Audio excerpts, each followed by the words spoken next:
as we have seen this week, timing often forces a shift in priority. That's what happened when we saw Israeli Prime Minister Benjamin Netanyahu and Palestinian President Mahmoud Abbas come to town to reopen the Middle East peace talks that have plagued a half-dozen U.S. presidents. And they actually talked to each other. I see in you a partner for peace. Together we can lead our people to a historic future that can put an end to claims and to conflict. Let us sign an agreement, a final agreement for peace, and put an end to a very long period of struggle.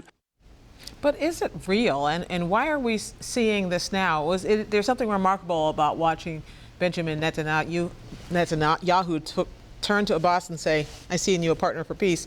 They didn't like each other that much. No, they haven't liked each other until relatively recently. But as Dan said, the White House wouldn't actually have chosen this month to do this. They were trying to turn the page to the economy. Yeah. A president can't always control the pace of diplomacy. Actually, President Obama has been trying to get these talks going since day one, literally, of his administration. So you could ask, what took you so long?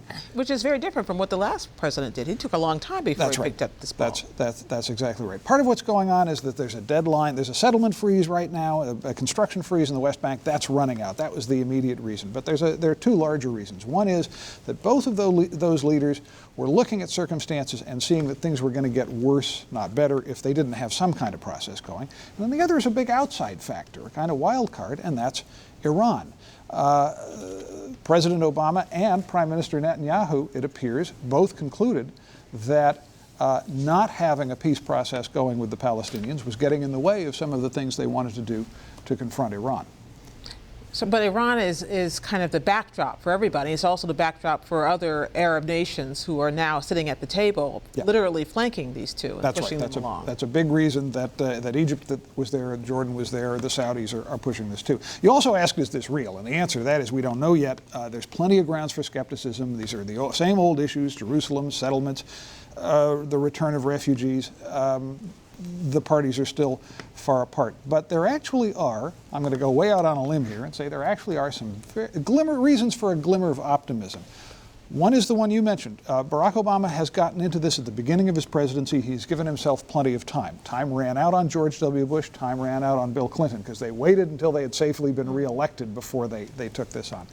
Another one, really interesting factor, Benjamin Netanyahu is a super hawk in Israel, but he has said for the last 2 years he wants to go down in history as a peacemaker, and more people who know him say they're actually beginning to believe that he means it. Will that actually be the case? We're just going to have to see. So if you're on a limb, here is the president. What are the risks for Obama? Well, actually, there are risks for President Obama, and oddly enough, there are risks in failure and also risks in success. If this thing grinds to a halt and doesn't get anywhere, President Obama has these risks. He will have used up a lot of time and energy on it when people think he should have been doing the economy. And he will look like a weak negotiator and peacemaker, and he tried to make his name as a negotiator, as a mediator. It's going to diminish his stature.